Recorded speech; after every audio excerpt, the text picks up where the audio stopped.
రాజన్న సిరిసిల్ల జిల్లాలో కలకలం రేగింది. నాగేపల్లిలో వేములవాడ మార్కెట్ కమిటీ చైర్మన్ రాజుపైన కత్తులతోటి దాడి చేశారు. తీవ్రంగా గాయపడిన రాజును ఏరియా ఆసుపత్రికి తరలించారు.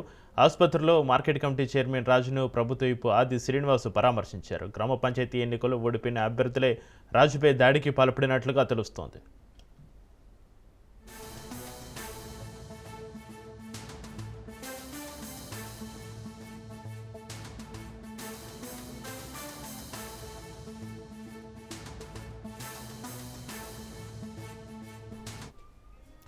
బ్రేకింగ్ న్యూస్ చూస్తున్నాం. రాజన్న సిరిసిల్ల జిల్లాలో కలకలం రేగింది. నాగేపల్లిలో వేములవాడ మార్కెట్ కమిటీ చైర్మన్ రాజుపైన కత్తులతోటి దాడి చేశారు.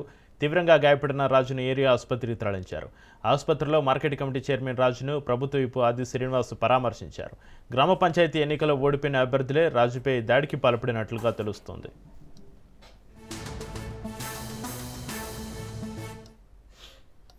ఈ ఘటన సంబంధించి మరింత సమాచారాన్ని మా ప్రతినిధి రవీందర్ ఫోన్లో అందిస్తారు. రవీందర్, రాజన్న సిరిసిల్ల జిల్లాలో కలకలం రేగింది. నాగేపల్లిలో వేములవాడ మార్కెట్ కమిటీ చైర్మన్ రాజుపైన కత్తులతోటి దాడి సంబంధించిన దగ్గర ఉన్న అప్డేట్స్ ఏంటి?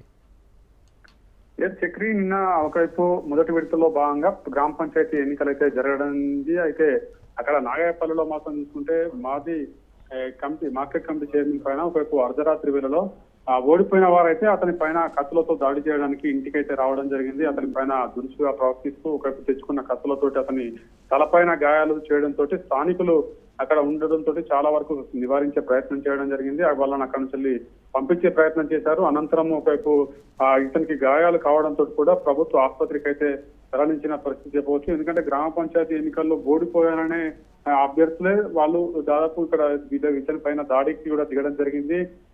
ఎందుకంటే నిన్న మార్నింగ్ నుంచి ఒకవైపు పోటాపోటీగా ఎలక్షన్ సంబంధించిన పోలింగ్ జరిగింది కాబట్టి దాంట్లో ఓటమి పాలు కావడంతో తన తప్పుకోలేక ఒకవైపు మాజీ మార్కెట్ కమిటీ చైర్మన్ అయిన ఈ రాజు పైన ఒకవైపు వాళ్ళ దాడికి అయితే దిగడం జరిగింది. ఎందుకంటే ఆ కత్తులు తీసుకోవాల్సిన కత్తులతో రైట్, థ్యాంక్ యూ రవీందర్.